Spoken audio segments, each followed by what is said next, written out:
Today, I'm going to show you all the secrets of my daily coffee brewing routine, how I start the day with that first cup of coffee. It's a question so many of you have asked. What's my daily driver? What's my routine? Well, it's something I've been refining for nearly 20 years now. Come on, let me show you. Now, for a while, I've been experimenting actually with time of day, and it's really important to me. You can't have coffee when it's dark outside. You've got to wait for the sunrise, you've got to see the sunrise, drink it in, and then drink the coffee in for just maximum cortisol spike, maximum alertness first thing in the morning. All right, let's start with the brewing water. Ooh. I have been loving this. It is Berg, it's from Canadian icebergs, melted down, shipped over here, and then I take this and I steam distill it, which really sets me up nicely. I can then remineralize it into a beautiful recipe, just perfect for filter coffee. Recipe on screen now. The coffee I'm brewing, right now I am really enjoying a little science project we've been doing, a collaboration with Kew Gardens. We've managed to cross the species Coffea sternophylla with Arabica, specifically pink Bourbon, which, as you know, is obviously not a Bourbon variety, it's an Ethiopian landrace. I digress. Interestingly, the cherries themselves retain that very dark skin color of Coffea sternophylla. Now, you're probably wondering, who would I trust to do the post-processing on this? It's pretty obvious. Ooh. There's nobody I trust but me, and I have learned the importance of a clean diet. The Vindaloo co-ferment was a mistake. Now, obviously I'm going to keep my coffee frozen, but not in a domestic freezer. We're running a custom cryo build here.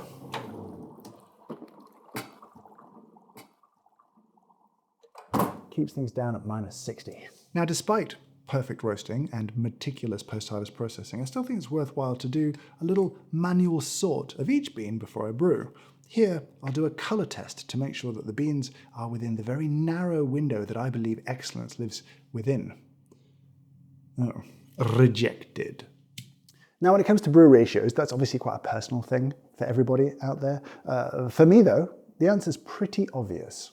It's all about the golden ratio. I'm obsessed with the golden ratio. You see, if you take the golden ratio and you multiply it by 10, you get 16.18034, perfect as a dose of ground coffee for one person. And if you multiply that dose by the golden ratio, it's 261.72 grams of beverage.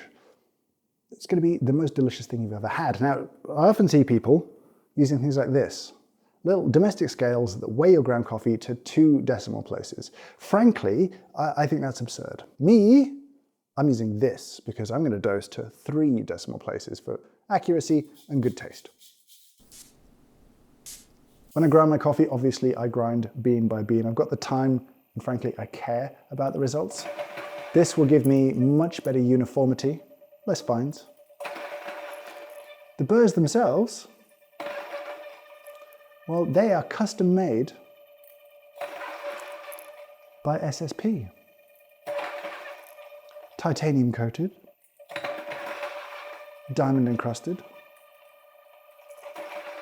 and none of those ridiculous, stupid names like unimodal or bimodal or trimodal or high uniformity.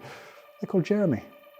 I just can't overstate how important coffee brewing is as a ritual to me.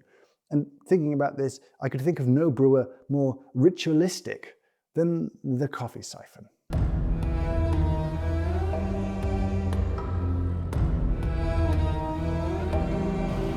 Rise.